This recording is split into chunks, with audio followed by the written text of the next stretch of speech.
আসসালামু আলাইকুম, সবাই কেমন আছেন? আশা করি সবাই ভালো আছেন। স্বাদ ও স্বাদের গল্পের সাথে আবারও আসলাম আপনাদের জন্য স্বাদ ও লাবণ্যময় লাউ দিয়ে একটা নিরামিষ করে দেখাবো। দেখার জন্য সবাই আমার সাথে থাকুন, আমার ফেসবুক পেজে লাইক করুন।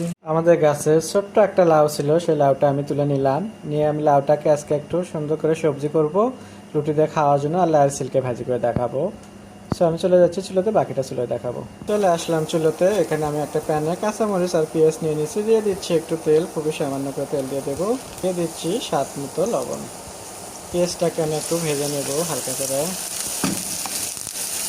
পেঁয়াজটাকে হালকা করে ভেজে নিচ্ছি। এখানে একটু দিয়ে দেবো কিছু মশলা, একটু দিচ্ছি হাফ চামচ রসুন বাটা, হাফ চামচ আদা বাটা, একটু সামান্য আমি হলুদ পাউডার দিচ্ছি, হাফ চামচ মরিচ পাউডার দিয়ে দিচ্ছি, একটু পানি। মশলাটাকে একটু আমি কিছুক্ষণ এভাবে কষায় নেব। পানি দিয়ে মশলাটাকে আমি সুন্দরভাবে একটু কষায় নিলাম, দেখতেই পাচ্ছেন। মশলাটা যখন কষায় এভাবে একটু তেলের উপর উঠবে, তখন আপনারা এখানে দিয়ে দেবেন লাউ। আর লাউ রান্না মানেই খুবই হালকা মশলা দিয়ে, সেটা তো আপনারা জানেনই।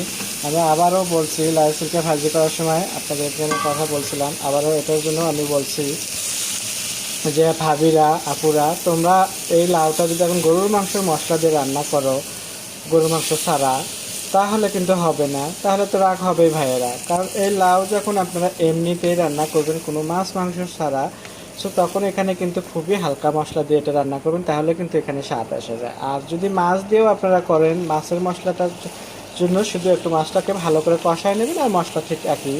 এটার জন্য এক্সট্রা কোনো মশলা দিতে হয় না।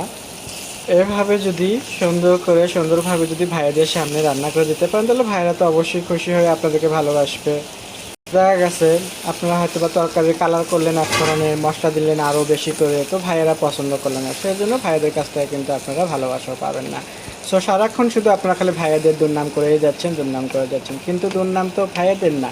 ভাই আপনারা যদি রান্না করতে না পারেন, ভাইয়াদের মন জোগাতে না পারেন, তাহলে ভাইয়েরা তো রাগ হবেই।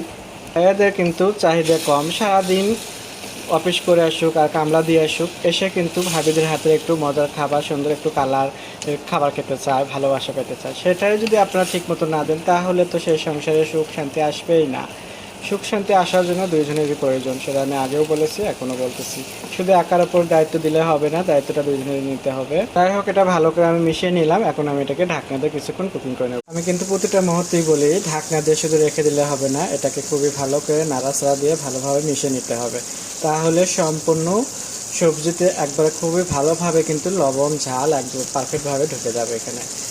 সো এইভাবে আমি একটু নাড়াচাড়া দিয়ে নিলাম। আবারও আমি একটু ঢাকনাতে ঢেকে দেবো কিছুক্ষণের জন্য। আর রান্নার জন্য কিন্তু তেমন একটা সময়ও এর প্রয়োজন হয় না, খুব অল্প সময় কিন্তু রান্না হয়ে যায়। আবার একটু ঢাকনাটা ঢেকে দিচ্ছ।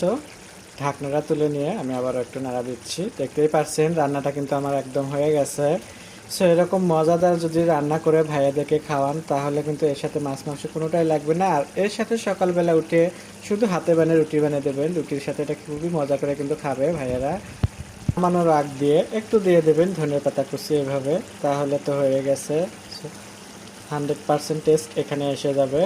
আশা করি আপনাদের ভালো লাগবে। আপনাদের যদি ভালো লেগে থাকে, বাসায় একবার হলেও আপনারা এভাবে রান্না করবেন, আর বেশি বেশি করে আমার ভিডিওগুলো দেখবেন। নতুন নতুন ভিডিও দেখার জন্য সবাই আমার ফেসবুক পেজে লাইক ও কমেন্ট করবেন, শেয়ার করবেন। সবাই ভালো থাকবেন। আল্লাহ হাফেজ।